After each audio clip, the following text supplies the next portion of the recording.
예, 수업 시작하겠습니다. 교재로 102페이지죠. 사이버네틱스 모형에 대해서 보도록 하겠습니다. 여기 사이버네틱스 모형 같은 경우에는 기본적으로 집단적인 차원의 의사결정을 설명하는 모델에 들어가고요.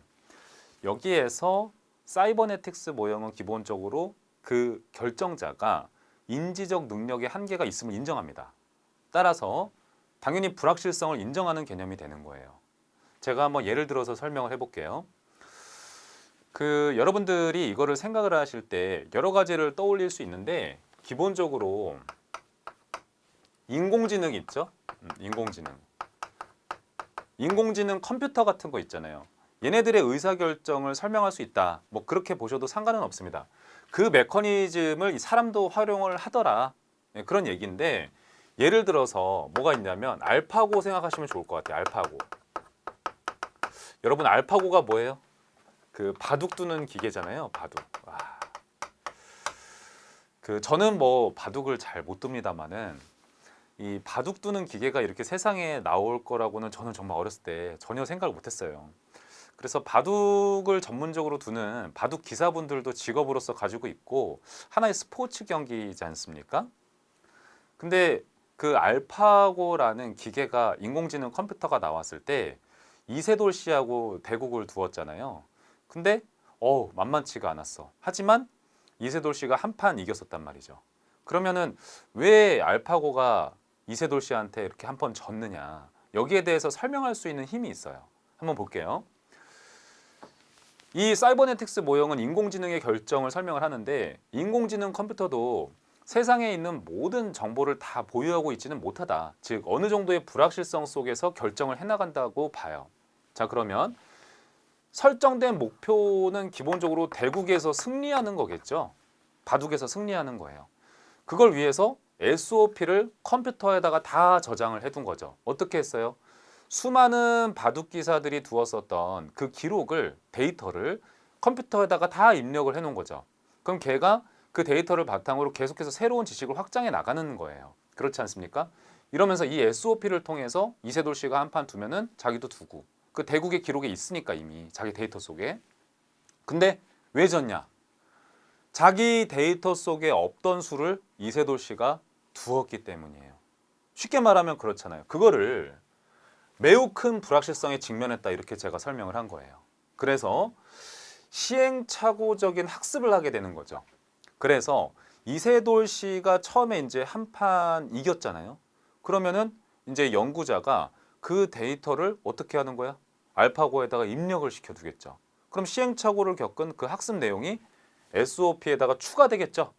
이렇게 소폭의 가감이 이루어질 거예요. 그렇죠? 이렇게 해나가면서 설정된 목표를 계속해서 달성해 나가는 현상을 설명할 수 있는 모델이 바로 사이버네틱스 모형이 되겠습니다. 이 인공지능 컴퓨터도 어쩔 수 없이 시행착오를 할 수밖에 없다는 거예요. 그렇죠. 자기가 입력되지 않은 데이터의 수를 상대방이 두는데 이길 수가 없잖아요. 그럼 시행착오를 겪어서 학습을 한다는 거죠. 이런 과정을 설명할 수가 있겠습니다. 자, 그래서 한번 보면은 1번 방가로 같은 경우에는 제가 했던 내용이에요. 일단 정해진 프로그램대로 결정을 하고 거기에서 시행착오를 겪으면은 그거를 기존의 프로그램을 고쳐 나가면서 기존의 목표를 달성해 나가는 현상을 설명한 모델이 되겠습니다. 자, 그 다음에 두 번째, 스타인브루너라는 학자가 명명한 모델이 되겠어요. 인공지능의 어떤 결정을 설명한 거예요.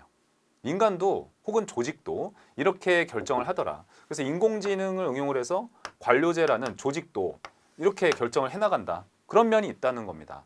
세 번째, 자동 온도 조절 장치라는 것도 일종의 뭐예요? 인공지능이지 않습니까? 그렇기 때문에 시험에서 한번 나왔었던 예시예요. 이렇게 보시면 되겠고 최근의 예시로서는 제가 그냥 이 알파고가 떠오르더라고요. 사이버네틱스 모델을 보면서 제가 이 예시를 바탕으로 설명을 했었습니다. 특징을 한번 볼게요. 첫 번째, 적응적인 의사결정이에요. 그 행정학 시험에서 적응적이라는 표현이 나오잖아요. 그러면 시행착오를 겪으면서 적응해 나간다 이렇게 생각하시면 좋습니다. 해서 이는 시행착오를 인정한다. 이런 관점으로 여러분들이 텍스트를 해석을 하시면 좋아요. 두 번째, 이거는 옛날 시험에 나오고 요즘에 안 나오는 건데 목적을 지니지 않은 적응적 의사결정 이런 표현이 나왔던 적이 있어요. 근데 이게 목적을 지니지 않았다는 게 인공지능이 목표가 없다 그런 뜻이 아니라 설정된 목표 외에는 다른 목표는 지니지 않았다 이런 뜻입니다. 아시겠죠? 그다음 세 번째, 불확실성을 대하는 자세인 건데 모든 변수를 고려하지 않아요. 기본적으로.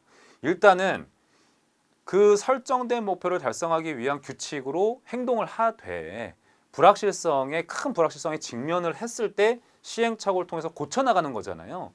그렇기 때문에 모든 변수를 애초에 다 고려하려고 하지는 않습니다. 네 번째, 집단적 차원의 의사결정 모델이에요. 인공지능의 의사결정을 관료제 조직에 대입해서 한번 설명해 본 것이기 때문에 이런 선지가 나올 수 있는 겁니다. 혼합주사 모델을 볼게요.